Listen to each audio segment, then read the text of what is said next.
Hello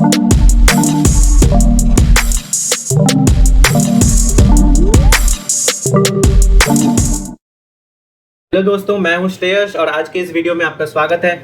आज हम एक बहुत इंपॉर्टेंट टॉपिक पर बात करेंगे और वो रिलेटेड है NCERT biology. How to read NCERT biology, the best way to read it, and कैसे आपको इसे नहीं पढ़ना है, कैसे आपको इस पतली सी किताब को याद रखना है। अभी आपको ज़रूर ये ज़्यादा लगता होगा, मे बी एमबीबीएस में ऑब्वियसली इतनी मोटी किताबें हैं और ये तो 2 ही किताबें हैं, वहाँ तो 19 किताबें होंगी। सो आप अपना माइंड सेट रखिए कि काफ़ी पतली किताब है and it's very less and you can do it. So आज चलिए वीडियो शुरू करते हैं। आपको कैसे एनसीईआरटी बायोलॉजी पढ़ना है, कैसे मार्क करना है। तो ये मेरी 11th की एनसीईआरटी है एंड मैंने इसे बाइंडिंग करा लिया था क्योंकि मार्किंग में कहीं कहीं प्रॉब्लम्स होती थी, तो आप भी बाइंडिंग करा सकते हैं। It will be very easy to read. So ये मेरे 11th की एनसीईआरटी है and this is the 12th NCERT.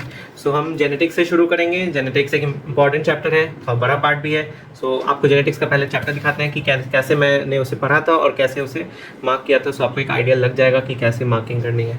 So I will start with genetics. So आप देख सकते हैं हमारा जेनेटिक्स का फर्स्ट चैप्टर क्लास 12 बुक में principles of inheritance and variation, and इसमें आपके सारे मेंडल के laws and sex determination, genetic disorders, ये सारे टॉपिक्स आते हैं। सो जैसे आप देख सकते हैं यहाँ 4 पैरा हैं। बहुत जन फर्स्ट पेज नहीं पढ़ते हैं, कोई पढ़ते हैं तो लाइन बाय लाइन पढ़ते हैं। ऑब्वियसली आपको फर्स्ट रीडिंग में एक लाइन पढ़नी है जब आप पहली बार पढ़ रहे हैं, and second time you have to mark it and highlight it like the important points. जैसे कोई डेटा हो गया तो या कोई स्पेसिफिक डेफिनेशन हो गई तो आपको उसे मार्क कर लेना है। जैसे branch of biology known as genetics, subject deals with inheritance, जो मैंने अंडरलाइन किया, तो वो जैसे डेफिनेशन हो गया, या कोई डेटा दिया 8000 2000 BC उस टाइप का डेटा हो गया। फिर आप देख सकते हैं जैसे ये पूरे पेज में जो येलो वाला पार्ट है, हाईलाइटेड पार्ट, वही मार्क्ड है। बहुत सारी आपने एनसीईआरटी देखी होगी, पूरा पेज ही के रंग देते हैं। सो बहुत ही स्टूपिड तरीका है पढ़ने का, वो आपको ऑब्वियसली वैसे नहीं करना है।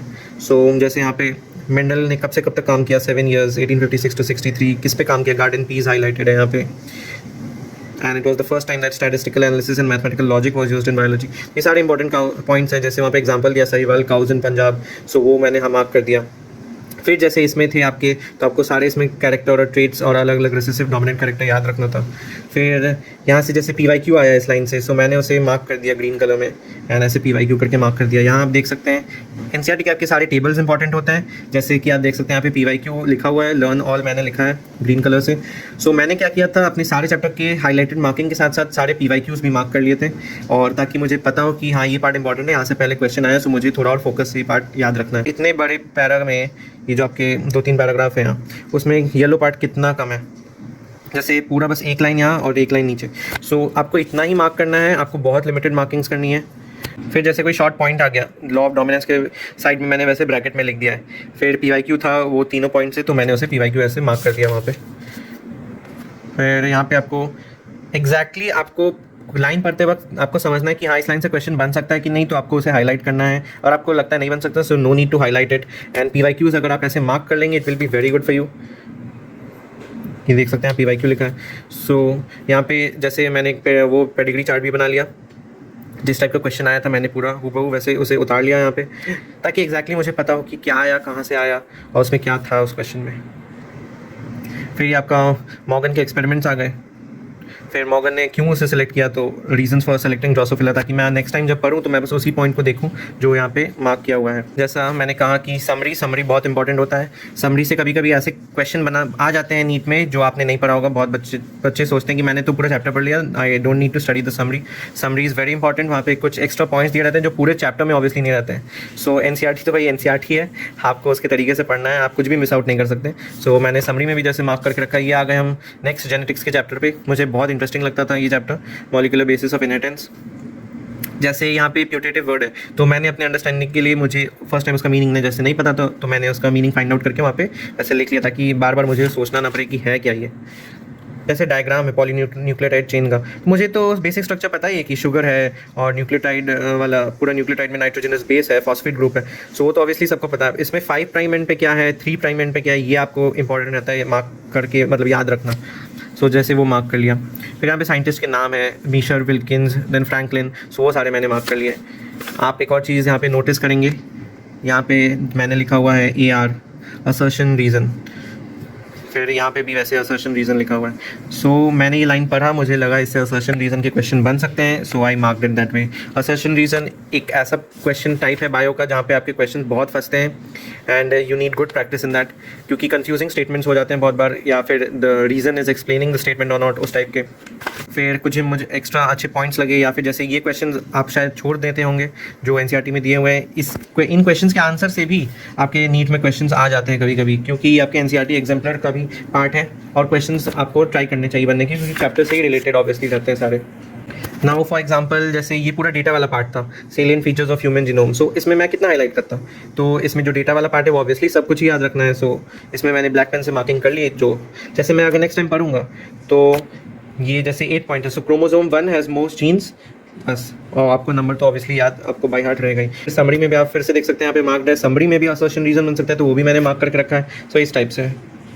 फिर ये आपका बायोटेक का चैप्टर है, तो इसमें जैसे ये PYQ बहुत बार आ चुका है, 3-4 बार आ चुका है, डीनेचुरेशन, एंगलिंग और एक्सटेंशन वाला, और कितने कितने डिग्रीज पे होता है। सो एक्जैक्टली मैंने उसे लिख लिया है। आपके एनसीईआरटी के डायग्राम्स बहुत इंपॉर्टेंट है and you can not miss it. आप अपने एनसीईआरटी में से शॉर्ट नोट्स टाइप का भी बना के रख सकते हैं कि फर्स्ट ट्रांसजेनिक प्लांट कौन सा था, एनिमल कौन सा था, फूड प्रोडक्ट कौन सा था। सो एक जगह जैसे मैंने सब लिख लिया, तो मुझे बार बार उसके लिए अलग से नहीं पढ़ना पड़ेगा। सो आपको मैक्सिमम जितना आप शॉर्ट में कर सकते हैं आपको उस तरह से करना है कि आपको टाइम ना लगे रिविजन में, that is the key point. अब जैसे 11th की एनसीईआरटी है, सो ये आपका चैप्टर हो गया बायोलॉजिकल क्लासिफिकेशन वाला, जो वायरस का पार्ट दिया लास्ट में। इसमें क्या था कि पूरे ही पैराग्राफ में अलग अलग 2 पेज में स्प्रेड था कि किस साइंटिस्ट ने क्या किया, इनसे क्वेश्चन हमेशा बनते हैं। सो मैंने क्या किया, सारे साइंटिस्ट के नाम लिखे और एरो से उनके कॉन्ट्रीब्यूशन लिख लिया कि DJ एवेनोस्की ने क्या किया, बीजरनिक ने क्या किया, क्रिस स्टैनली ने क्या किया। सो वायरस के सारे पॉइंट्स ऐसे एक जगह आ गए। फिर वायरस यहाँ पे क्या है, नोट पॉइंट करके virus protein code plus nucleic acid है। सो इस टाइप से आपको पढ़ना है। फिर वायरॉइड प्रियॉन से क्वेश्चन आया, तो मैंने उन्हें PYQ में मार्क कर लिया।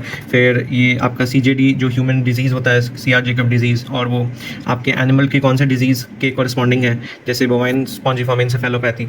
सो उस टाइप से फिर यहाँ पे भी देख सकते हैं आप, समरी मार्क्ड है। फिर मैं जो एनसीईआरटी के बैक क्वेश्चंस की बात कर रहा था, सो ये आप देख सकते हैं मैंने बैक क्वेश्चंस किए हैं, उसके आंसर्स मार्क किए हैं, क्योंकि यहाँ से सीधे सीधे क्वेश्चन आपके नीट में आ सकते हैं। अब जैसे ब्रूइंग इंडस्ट्री में क्या यूज़ है इस एंजाइम का, तो मैंने उसे ऐसे एक फ्लो चार्ट टाइप का स्मॉल बना के लिख लिया। सो ये हो गया आपका एनसीईआरटी मार्क करने का तरीका। आपको अब समझ में आ गया हो कि बायो की एनसीईआरटी कैसे पढ़नी है, कैसे नहीं पढ़नी है, कैसे मार्क करनी है। सो अगर आप इसे मास्टर कर लेते हैं इन दोनों बुक्स को, you are sure to rock in NEET. And ऐसे ही ऑब्वियसली मैं लाऊंगा अपना केमिस्ट्री पे वीडियो, इनऑर्गेनिक और ऑर्गेनिक में एनसीईआरटी बहुत इंपॉर्टेंट है, फिजिकल केमिस्ट्री में उतनी ज़रूरत नहीं है। सो उस पर भी वीडियोज़ आएंगी। एंड मेरी ये video books and resources that I use to crack NEET 2024 the most competitive ever. So आप ज़रूर उसे देखिए and it will be of immense benefit to you. So आपको वीडियो हेल्पफुल रही हो तो कमेंट करें, लाइक करें। आपके हर एक कमेंट से मुझे मोटिवेशन मिलता है कि मैं आपके लिए और वीडियोस लाते रहूं। कुछ भी वीडियो चाहिए आप उस पर सजेस्ट करें एंड हम उस पर ज़रूर वीडियो बनाएंगे। कुछ भी आपके डाउट्स हो आप कमेंट में पूछें। And so yeah that's it, and study hard, पढ़ते रहें, कंसिस्टेंसी से पढ़ें, and meet you all in the next video. Till then take care, okay, bye bye.